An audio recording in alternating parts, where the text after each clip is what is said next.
এই লোকটি Sajjad group of ইন্ডাস্ট্রিজের একমাত্র মালিক। তিনি তার কোম্পানির কর্মকর্তা নিয়োগ দিতে যে কায়দা অবলম্বন করলেন, হঠাৎ তিনি গাড়ি থেকে নেমে লুঙ্গি এবং গামছা পরে ছদ্মবেশে অন্ধ সেজে রাস্তার ফকির হলেন। অতঃপর যাদের ইন্টারভিউ কৌশলে নিলেন, দেখুন বিস্তারিত ভিডিওতে। আমারে কয়টা ভিক্ষা দেন, আমি অন্ধ, আমি চোখে দেখতে পাই না, কেউ আছেন? কয়টা টাকা ভিক্ষা দেন, আজকে সারাদিন কিছু খাই নাই, কয়টা টাকা ভিক্ষা দেন না। এত লেট হয়ে গেছে, না তাড়াতাড়ি যাওয়া লাগবে, যেভাবেই হোক ইন্টারভিউটা আমাকে দিতেই হবে, লেট করলে চলবে না। একটা গাড়িও নাই, তাড়াতাড়ি যাই। কয়টা ভিক্ষা দেন গো, আমি চোখে দেখতে পাই না। এগুলোও না, কয়টা ভিক্ষা যাইতেছি দেন। ইন্টারভিউ দেওয়ার জন্য, আর এরা ভিক্ষা করার সময় পায় না। কেউ আছেন? ম্যাডাম, আমার কয়টা ভিক্ষা দেন ম্যাডাম, কয়টা ভিক্ষা দেন। কি ব্যাপার? আমি আসলে সারাদিন কিছু খাই নাই।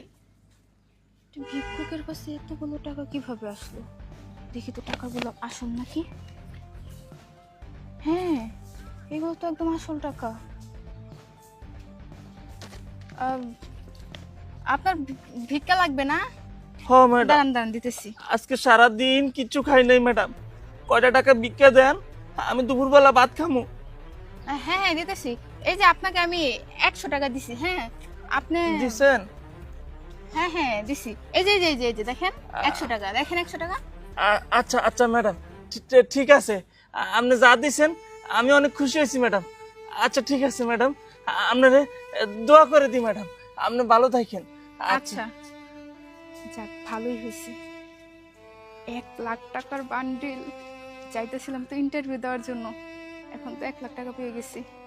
আল্লাহ, কার মুখ দেখে তো সকালবেলা উঠছিলাম, আমার তো কপাল খুলে গেছে। ম্যাডাম, হ্যাঁ? আপনি কি কিছু কইতেছেন? না না, আসলে না আপনারে দেখে না খুব মায়া লাগতেছে। ও, আপনি- আমি তো আবার কানে কম শুনি। আচ্ছা ঠিক আছে ম্যাডাম, ভালো থাকেন, দোয়া করে দিলাম ম্যাডাম। আচ্ছা হ্যাঁ, দোয়া করে দেন। হ্যাঁ, আমি ইন্টারভিউ দিতে যাইতেছি তো, যেন আমার চাকরিটা হয়ে যায়। ও আচ্ছা আচ্ছা ঠিক আছে ম্যাডাম, আপনার জন্য দোয়া রইলো, যেন আপনার আজকে চাকরিটা হয়ে যায়। আচ্ছা ঠিক আছে। আমার আল্লাহ নবীজির নাম 10টা টাকা 1 লাখ দিয়া টাকা যান। পাইছি, আর কি লাগে। চাকরি আমার হলে হবে, না হলে আল্লাহ নাই। আমার এত নবীজির চিন্তা নাই। নাম, কেউ আছেন? 10টা টাকা দেন না গো, আমি সারাদিন কিচ্ছু খাই। আরে এদের মতো লুবি সামান্য 1 লাখ টাকার বান্ডিল সামলাইতে পারে নাই, এই নাকি আবার আমার অফিসে জব করবে।